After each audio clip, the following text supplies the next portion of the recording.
Tiyan, posible nga bang bumalik na sa bahay ni Nora ngayong nabayaran na ni Pangulong Bongbong Marcos lahat ng utang at bills?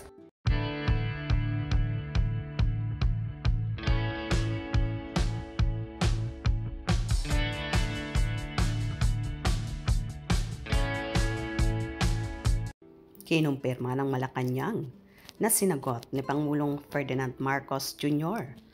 ang mga nagastos sa ospital ng yumaong national artist na si Nora Honor sa isang text message sa mga mamamahayag.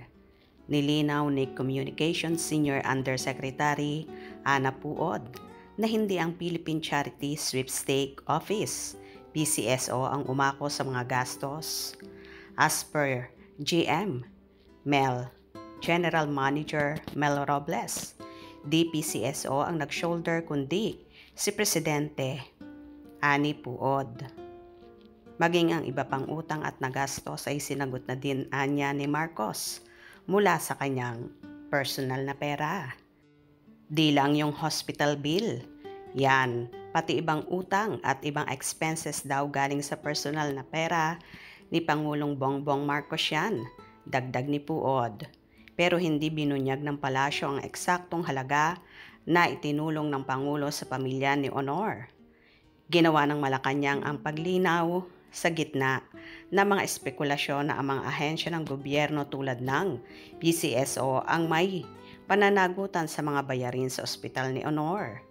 Si Nora Honor, na kilala bilang superstar ng Philippine cinema, ay namatay noong April 16 sa edad na 71 dahil sa acute respiratory failure kasunod ng medical procedure.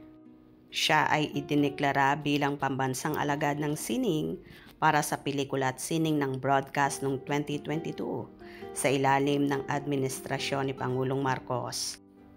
Bilang pambansang alagad ng sining, si Honor ay may karapatan sa ilang benepisyo kabilang ang isang beses na cash award na 200,000, buwanang pension na 30,000, mga benepisyong medikal at ospital na hindi lalampas sa 750,000 bawat taon at life insurance coverage para sa mga awardee non-insurable pa rin.